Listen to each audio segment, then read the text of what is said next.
everybody. Thank you so much for having us here today. My name is Chloe Halpenny. My pronouns are she, her, and I'm joined by my colleague, Kelsey Brennan, whose pronouns are also she, her.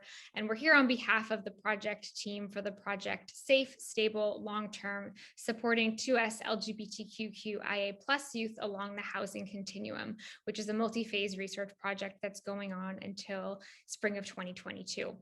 We're happy to be here on behalf of our project team, which also includes Audrey Appiah, Dr. Véronique Church-Duplessis, Dr. John Ecker, Dr. Christina Hackett, and Dr. Basha Pakula. And just before getting into some of the interim findings from phase one of this research project, I'd like to acknowledge that both Kelsey and I are based on the unceded, unsurrendered territory of the Algonquin Anishinaabe people on land that is often known as Ottawa, which is important to acknowledge always, but particularly in conversations about poverty, housing, and homelessness, which we're having throughout the duration of this conference.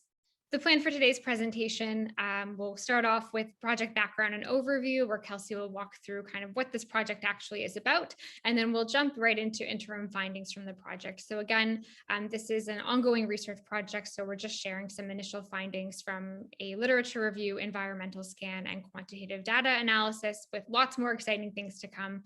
And we'll close off with some next steps and hopefully some time for some Q&A after the presentation. Okay, to start off with a quick project overview. First, I want to talk about the acronym. So we're using 2S LGBTQIA+. So that stands for two-spirit, lesbian, gay, bisexual, transgender, queer, questioning, intersex, asexual, and the plus encompasses all the other identities that fall under sexual and gender minority identity. This is an effort to be inclusive to the entire community while recognizing that there are differences within that community.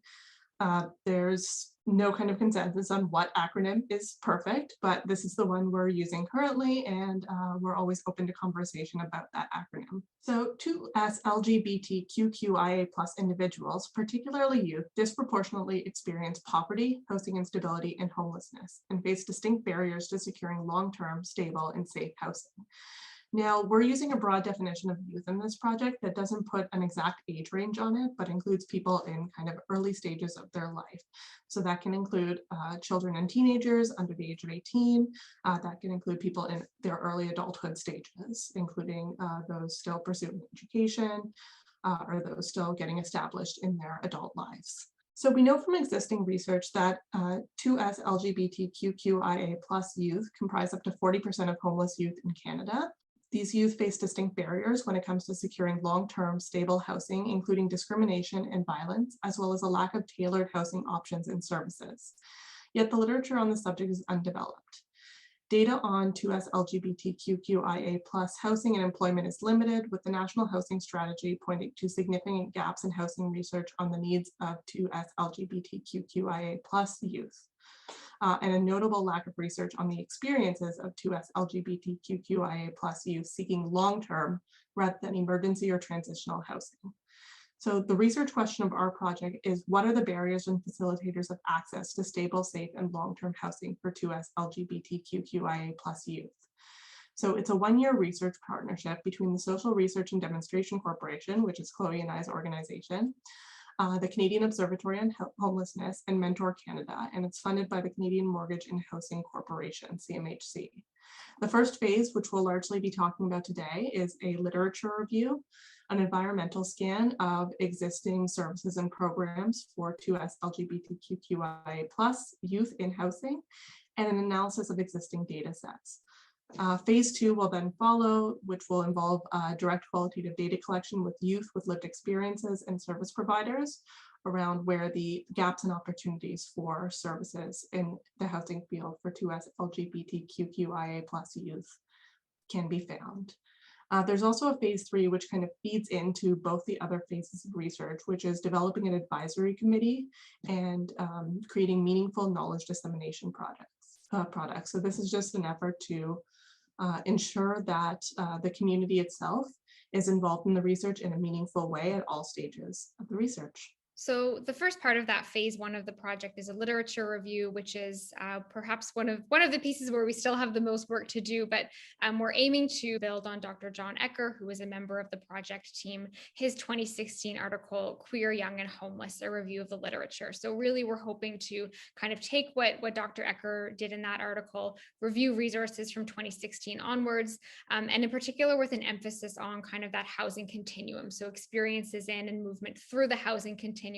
Some of the key themes and findings from Dr. Ecker's 2016 article that we're hoping to build on this phase, kind of just recognizing that definitions for key concepts vary and that specificity, especially for this population, is really important. So we know that homelessness for youth, for instance, is distinct in that it has specific developmental implications. Also in terms of, for instance, how one would measure sexual orientation. We know that pathways into homelessness for 2S LGBTQIA+ youth are distinct, with this population reporting, for instance, leaving home in greater numbers due to homo, bi, or transphobia, due to abuse, or due to parental substance use, among other reasons. We also know that homeless 2S LGBTQIA+ youth have distinct programming needs compared to other groups for a number of reasons, including poorer mental health, greater likelihoods of substance use, distinctive sexual experiences and prevalence of victimization, and high levels of stigmatization. Common proposed interventions specifically for homelessness among 2S LGBTQIA+ youth include family-based interventions, include population-specific programs, improvements in terms of shelter inclusivity, as well as training for staff. And we also know that research on homeless 2S LGBTQIA+ youth exits is extremely limited. So actually how this population is leaving homelessness, and again, that emphasis on moving through the housing continuum. Again, early days for this portion of the project, but these are all things that we're hoping to build and expand on with an updated literature review component. So another part of phase one for this project is an environmental scan, which is being led by the Canadian Observatory on Homelessness, and really looking at specific services for underhoused 2S LGBTQIA+ youth. So really the programs that they're exploring as part of this phase are really programs that are specifically targeted to 2S LGBTQIA+ youth, so very population-specific services. And so far to date, they've identified 33 programs that are offering diverse forms of support, of course, via housing, but also, for instance, counseling and mental health supports, drop-in and other forms of programming. And you'll see here to the right that the types of services that are being offered through these programs are really diverse. So focusing on diverse areas and outcomes, recognizing the complexity of youth's lives. So everything from, of course, offering emergency and transitional housing, but also through the provision of basic needs, so food or medical support, just providing a physical, safe space for people to go and hang out, mental health and counseling support, sexual health services, social activities, cultural support and connection, as well as education, mentorship, and skill building. Of those 33 programs that have been identified and reviewed so far, 14 of those are being offered either through or by 2S LGBTQIA+ specific organizations or initiatives. So that meaning that they're offered by, again, organizations, groups that are tailored to that population versus being a program that's being offered by a more general organization that's focused on housing or homelessness, for instance. And 7 provinces and territories are represented so far, and just over half located in Ontario, which not surprising, but yeah, quite a concentration in Ontario so far. So something that we're really thinking about as a team as part of this environmental scan phase, again, is distinguishing between programs that are providing services to this population more generally versus services that are being kind of tailor-made or designed specifically for this population, recognizing the specific and complex needs of this group. So, in this case, all of the programs that are being reviewed here are targeted specifically to 2S LGBTQIA+ youth, but sort of the design of some of these services in terms of the extent to which they're accounting for the specific needs of this population, the extent to which the community is involved in the design of these programs, the extent to which training is considered, all of these different pieces in terms of that targeting specifically to this group is still unclear at this stage,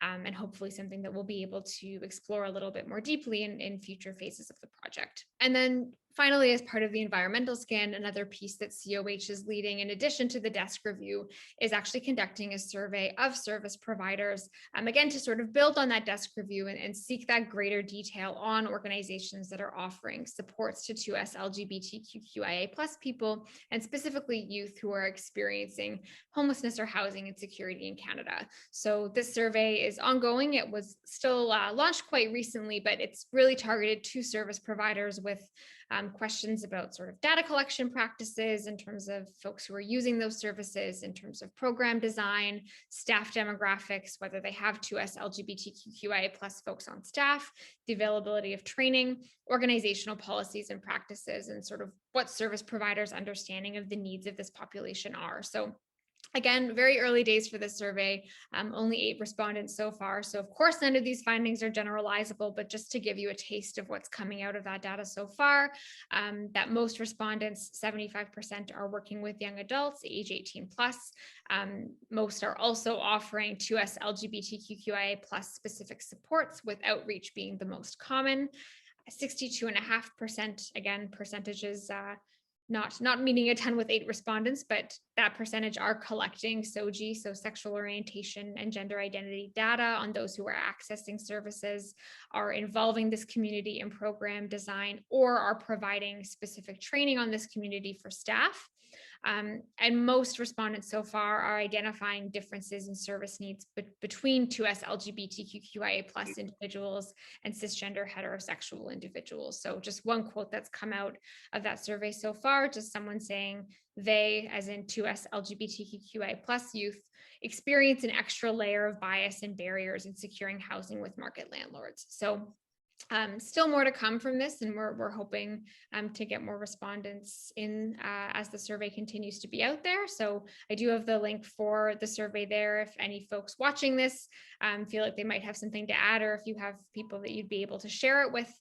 The survey is open and can be taken at bit.ly/3B7H203, all caps. So another big part of our phase 1 activities is a quantitative data analysis of some existing data sets. So one of those includes the National Youth Mentoring Survey, which is a survey that was run by Mentor Canada and involved a representative sample of 2,838 youth aged 18 to 30, and included measures of subjective previous experiences of homelessness, educational experiences, employment and income, relationships, belonging and trust, and more. So just under 20% of respondents to that survey identified as 2S LGBTQIA+, with just over 4% identifying as transgender. Analysis of this data is ongoing, but we have found to date that compared to the entire survey sample, 2S LGBTQIA+ youth were more likely to have experienced every risk factor posed between the ages of 12 to 18. This includes homelessness, use of food banks, and school absenteeism.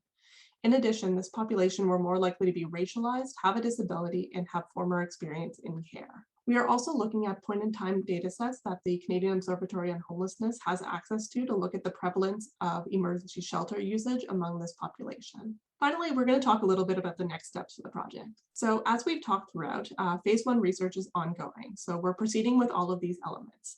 Findings will be shared in a report to CMHC in late November 2021. We're also in the process of developing and convening a project advisory group with representation from those with lived experiences, particularly 2S LGBTQIA+ youth, service providers, and researchers. We'll be using this advisory group as a way to validate phase 1 findings and in preparation for phase 2, making sure our methods are meaningful and grounded in the actual communities in which they're taking place. Phase 2 of the project will be launched in December 2021, which will comprise interviews and journey mapping activities with 2S LGBTQIA+ youth with experiences of housing insecurity and/or homelessness, as well as interviews with service providers. One of the other things we're hoping to do with this project is engage in accessible, meaningful, and action-oriented knowledge translation and dissemination throughout the duration of the project.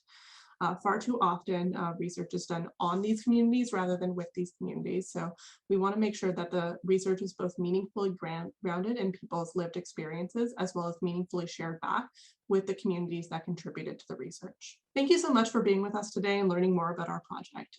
For more information, questions, or to get involved with this project, please feel free to reach out by email. So my email and Chloe's email are both up there on the screen, and you can also always find them after the project at srdc.org. We're looking forward to any questions that might come up in the Q&A period. And as we mentioned, if questions come up later or you're interested in getting involved, particularly in the advisory committee or phase 2 data collection, please reach out.